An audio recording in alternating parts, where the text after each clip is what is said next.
Hi there, brothers and sisters in Christ. Welcome back to Christ-Centered Story Healing, where we use the power of Christ and the framework of stories to help you to draw closer to Christ. And one way we're doing that during the month of January in 2026 is to look at our identities in Christ.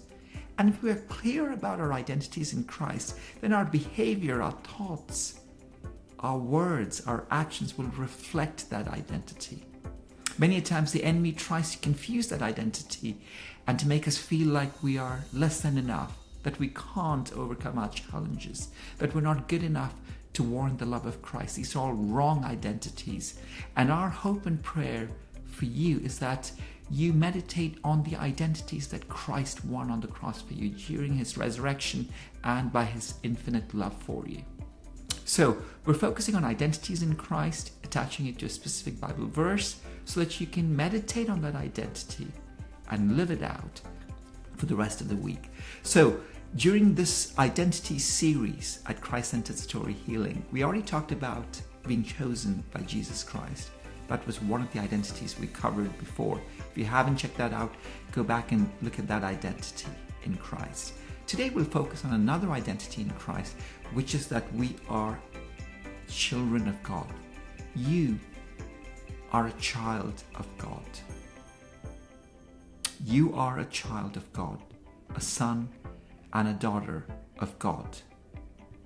And it says in Romans 8:17 that if we are children, then we are heirs, heirs of God and co-heirs with Christ. If indeed we share in his sufferings, in order that we may also share in his glory. Wow, you are a child of God. You are a son. You are a daughter of God.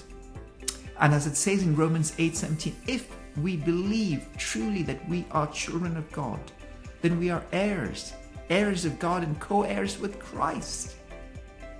And if indeed we share in his sufferings, in order that we may also share in his glory. So as sons and daughters of God, we are heirs of God, co-heirs with Jesus Christ, who is the King of the universe. And all power and authority are under Christ. So if we're children of God, we can run boldly to the throne of grace and say, Lord, help us. Help us in our challenges. Lord, receive our thanks and praise for everything you're doing in our lives. Lord, give us the wisdom to understand this identity that we are children of God, so we can run to you, Abba Father.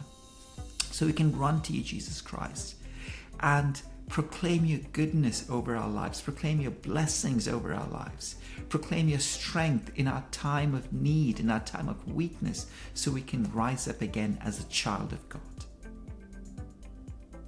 Dear friends, brothers and sisters in Christ, I'd like you to fully embrace this identity that you are a child of God and reflect on this identity for this week.